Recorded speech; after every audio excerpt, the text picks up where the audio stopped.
Hezbollah மூலமாகவே அசாத் அரசாங்கம் அங்கு நிலைத்து நின்றது. ஆனால் இப்போது ஹிஸ்புல்லா இல்லாததால் இவர்களை எப்படியாவது தகர்த்தெறிய வேண்டும் என்று அல்சஹ்ரா மற்றும் பழைய ஐசிஎஸ் ஆட்கள் குறிவைத்துள்ளனர். இவர்கள் அசாத்திற்கு உள்ள அன்பு காரணமாக இவர்கள் ஆயுதங்களை கீழே வைக்க தயாராக இல்லை. தாக்குதல் மிகவும் கடுமையாக தொடங்கியது.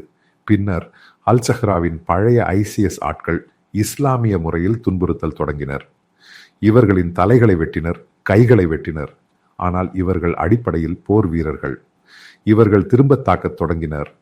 சுமார் 250 பேர் அல்சஹ்ராவின் ஐசிஎஸ் குழுவினரும் அங்குள்ள தற்காலிக அரசு படைகளும் உள்ளிட்ட சுமார் 1200 பேர் கொல்லப்பட்டனர் என்று சர்வதேச ஊடகங்கள் அறிக்கை செய்கின்றன. சிரியாவில் அமைதி ஏற்படும் என்று அனைவரும் எதிர்பார்த்தனர். அசாத் ஆட்சி முடிந்த பிறகு அங்கு மாற்றங்கள் ஏற்படும் என்று எதிர்பார்த்தனர். ஆனால் உண்மையான இயல்பு என்னவென்றால், இஸ்லாமிய ஐசிஎஸ்என் இயல்பு அல்சஹ்ராவுடன் இணைந்து வெளிப்படுத்தப்பட்ட பிறகு ஒரு விஷயம் தெளிவாக உள்ளது. டமாஸ்கஸில் அமைதி ஏற்பட போவதில்லை. இந்த சண்டை மீண்டும் தொடரும். ஏனெனில் சுன்னி பிரிவினரும் இந்த அலவைட் சிறுபான்மை சமூகமும் ஒன்றாக செல்ல மாட்டார்கள். இதற்கு பல வரலாறுகள் உள்ளன. இவர்கள் பழங்காலம் முதல் போர் வீரர்களாக இருந்தவர்கள்.